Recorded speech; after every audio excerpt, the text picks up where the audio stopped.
2 Royal Navy ships sailed into the Arctic with 129 men, 3 years of provisions, and the most advanced polar technology Britain could provide.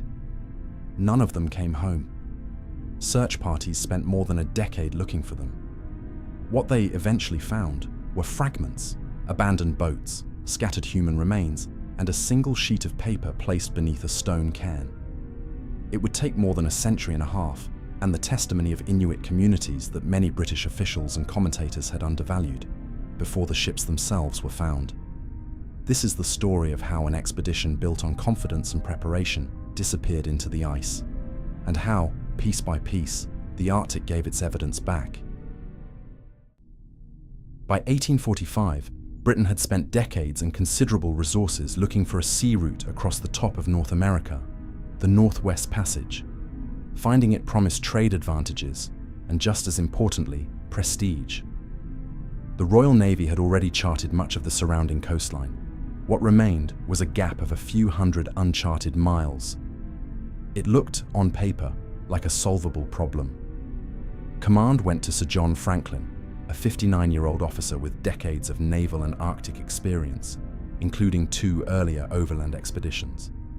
He was not a reckless choice. He was, by the standards of the time, a safe and respected one.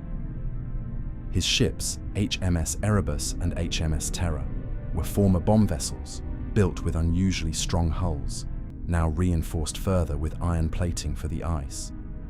Each carried a steam engine adapted from a locomotive, driving a retractable propeller for auxiliary power. Each ship also carried a patented heating apparatus, intended to warm both officers' cabins and the crew's living quarters.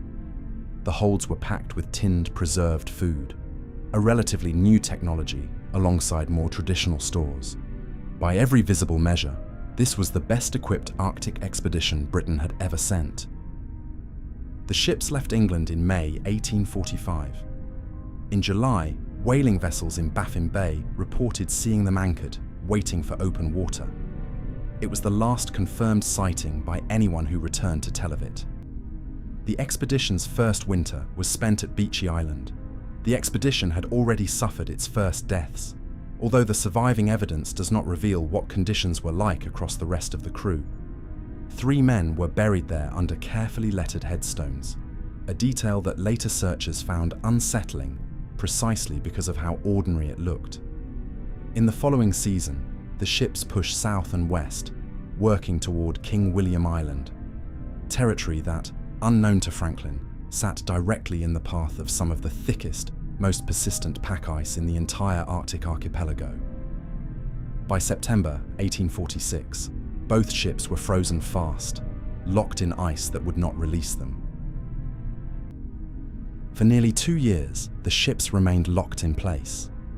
Conditions aboard would have meant months of near-total darkness, extreme cold, and dwindling supplies with no resupply in sight, though the surviving evidence does not permit a detailed reconstruction of daily life during this period. Then Franklin died in June 1847. The note later recovered does not explain the cause, and no contemporary account survives to clarify it. His death left the expedition under new command at the worst possible moment, still trapped, with 2 winters already behind it, and no clear prospect of release. By the following spring, 24 officers and men were dead, and the survivors made the decision that would define the expedition's final chapter. They abandoned the ships. We know this because they left behind one final message. In 1859, a search expedition found a single sheet of paper tucked beneath a stone cairn near Victory Point on King William Island. It remains the expedition's last confirmed written communication, and the single most important piece of documentary evidence that survives. The note had been written in 2 stages. The first entry, from 1847, was brief and routine, reporting the ship still beset in ice, but the crew in good order. The second entry, added around the margins in April 1848, told a very different story. According to the note, 105 survivors abandoned the ships on April 22, 1848. It recorded the deaths, by that point, of Franklin and several other officers and men, and it stated the survivors' intention to travel south toward Backsfish River in hope of reaching help. That single page is the last moment at which the expedition's fate is described in its own words. Everything after it has to be reconstructed from what searchers and later archaeologists found scattered across the landscape.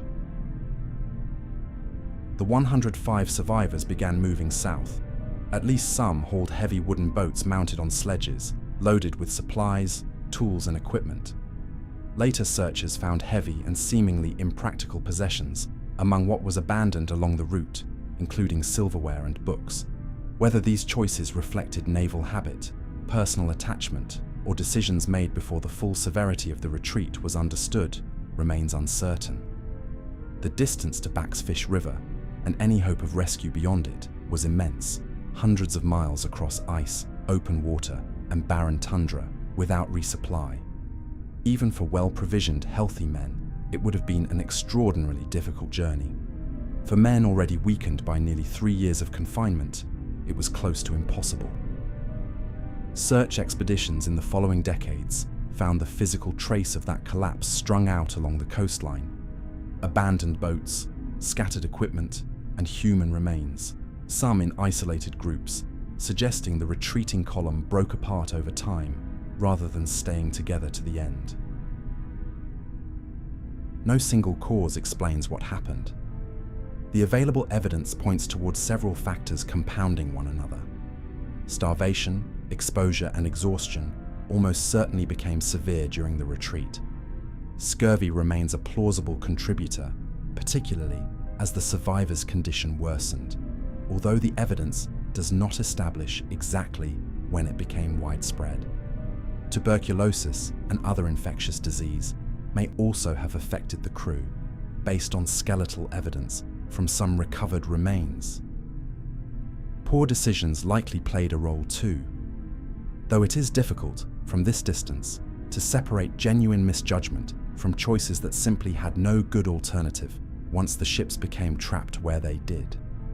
Elevated lead levels have been detected in some remains, and this was once popularly treated as the expedition's primary cause of death.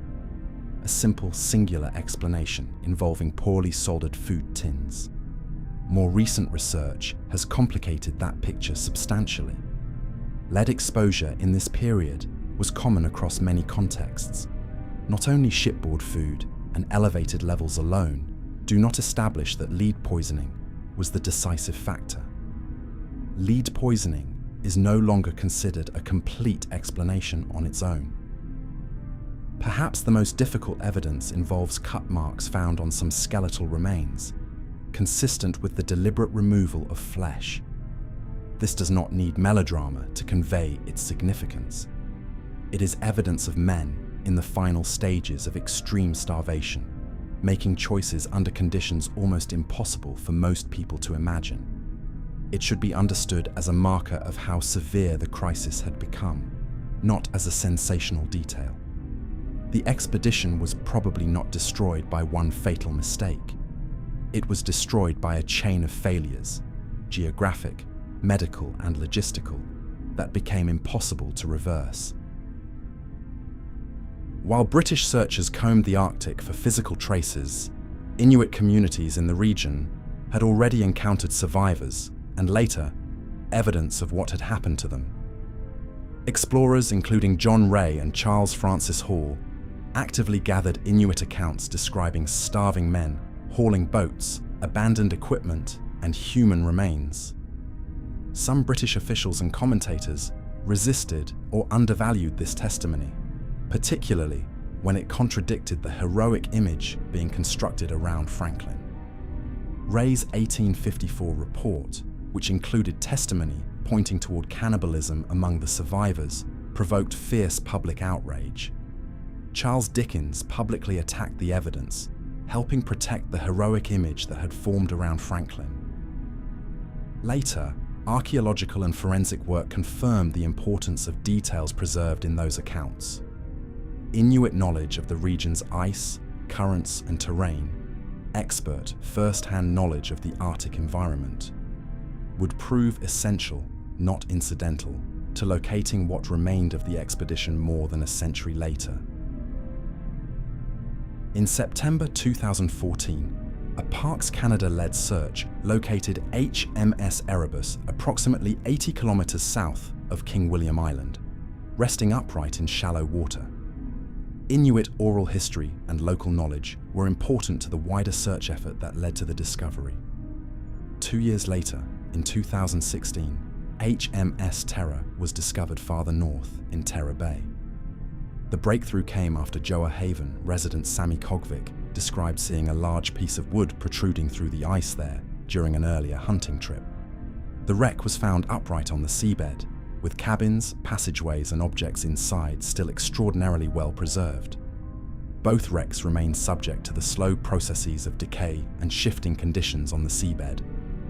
Archaeological work on them continues, and each expedition has added new detail, but not a complete resolution.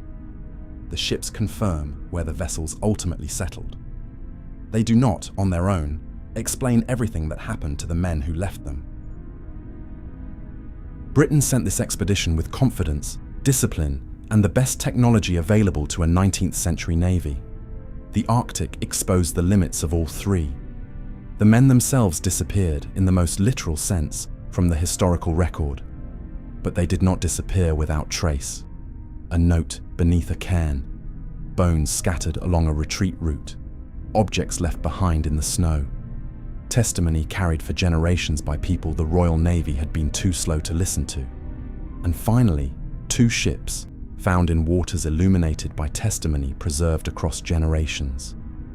The story of Erebus and Terror is no longer simply the story of 2 lost ships.